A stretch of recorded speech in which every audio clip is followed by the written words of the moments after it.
What is up, YouTube? It is Ceci back to you on my channel, and I'm here in bed. I'm going to be doing the Q&A that I've been meaning to do for a while now. In my bed, I just thought it would be like a good setting, because I want you guys to ask, like, I want this to be like almost like we're chilling and we're just hanging out together. We're just wearing comfy clothes and just drinking that tea, you know what I mean? I'm with my doggos.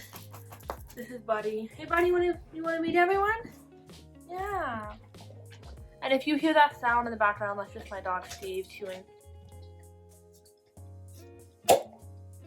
So the reason why I'm doing this Q&A is because I'm on TikTok and I did a lot of questions for my TikTok on like my TikTok messages and my Instagram messages. I can't possibly answer everyone's questions. Like I can't do that to myself. I have my own life to live. I decided that I'm going to be like posting Q&As every once in a while, like just asking you guys like to ask me any questions, or if you guys message me any questions, I'll just like stick them in like a little file and I'll eventually make a video about it. I thought it would be fun. This is my first time ever doing it, so it might be a little awkward or weird or like, I don't know this, I don't know. Okay, let's dive right into the questions. So the first question we have is, what's your sign? I've been asked this a lot. So I am a Cancer sun, a Virgo moon, and a Sagittarius rising. I love my placements so much. They just really go well together. So yeah. Have you experimented with astral projection? Yes, I have. Back in September of 2018, that's when I was like really into it. I was always trying out new guided meditations. Because I was having a lot of crazy experiences during that time. Like I was really like, that was like when I was first getting into like meditation and the law of attraction and like all of those things. But after having my first ever astral projection experience, that what triggered my like most craziest fucking awakening in October of 2018. I've had a few crazy experiences with it. Yeah, it's weird. I highly suggest anyone though to like get into it, because like it is a very hard thing to master. The most recent one that I just had was just a couple weeks ago, and it happened by accident. I was just taking a nap right here and I suddenly woke up. I was in sleep paralysis, and instantly when I like kind of woke up, I was like, fuck, like this is a really easy access to the astral realm. And that's what I did. I left my body. I like went out the window and into my front yard. And I was like, holy shit, fully aware of the whole thing. I went into my house and I was like flying around, and then when I was flying up in the sky, I got too excited. I woke myself up. It's a very hard thing to master, but it's very, very beneficial. Like it's helped me so much on my journey. If you haven't yet, go watch my astral projection story that I posted like over a year ago. Did you know we actually have more than 7 chakras? What are your thoughts on chakras? Yes, I do know that. I'm not really sure of all the details of the other chakras, but I actually do study the 7 main chakras. I read a book recently. Oh, let me grab it. Don't look at my ass. So this is the book that I read, Chakra Awakening. It basically goes great detail into all of the chakras. It's been a very interesting, knowledgeable book. I highly suggest it. So like, there you go, if you want to go look it up. Just because like with studying the chakras, like it's really important to know like what you're working on when you're doing Reiki, because I do Reiki healing. Like I've been studying that for a while, yeah, and I've seen like really crazy things happen during my Reiki sessions on people, of just like how much it has affected people. What finally made you step out and do readings? So I was doing readings in June of 2019. I did them for a little while and I got like great responses from people. I never got one bad response from a customer, and I loved doing it. Like it was so fun, but I had to stop because like the summer got kind of crazy and like I just could not focus on it anymore. And so in January I was like, you know what, like I've worked so hard for where I'm at right now, and I'm really good at tarot reading, and it's kind of like, it's my passion and I'm good at it, and so might as well make some money off of it because I deserve that. How much do you love me? The only answer is to Saturn and back. I love you, bitch. I love you, bitch. Next question, did you ever have a strong fear of psychedelic experiences? If so, how did you overcome it? Anxieties. I fucking love this question. When I saw this question, I was like, yay, because I love talking about psychedelics. I don't do psychedelics anymore. I want to say that straight up. Like, I used to do it back in 2017, and that was basically my time of experimenting with it. But yeah, so I know what I'm talking about when I talk about psychedelics. I think it's totally normal, like before you go into a psychedelic trip, to be anxious and nervous about it. Just like, you never know what you're setting yourself up to, but at the same time, I don't really believe in bad trips. Like, I've had a handful of really uncomfortable, overwhelming, what you would consider a bad trip, but the bad trips are just there to teach you something. I had like really bad experiences before. Like, I've had if I have a lot of stories, but I'm not even gonna get into that. But basically, like, if I was having a bad trip, I would just talk myself through it, and it was almost like just like another person inside of me was like, no, Jessie, like, it's gonna be okay, like, you're gonna be okay, it's gonna be over, you know, you just have to push through it.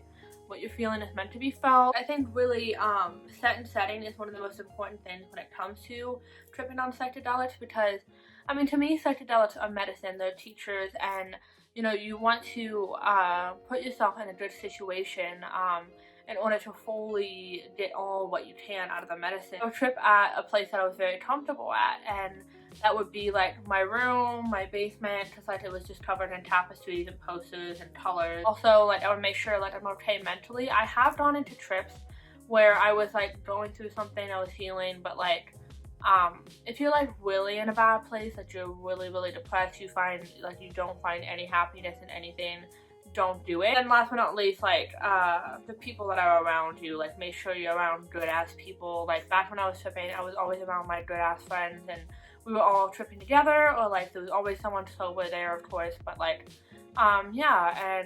But I do love tripping by myself. I have done that many times in the past, and it was just like, yeah, so just knowing that you're gonna be okay, that there's always something to learn from the psychedelic medicine, and yeah, just try to enjoy it, and just know that you're not a piece of shit for doing it. Like, you're just exploring your different states of consciousness, and it's a very beneficial thing. So yeah. Healthy life hacks. This is an interesting question. I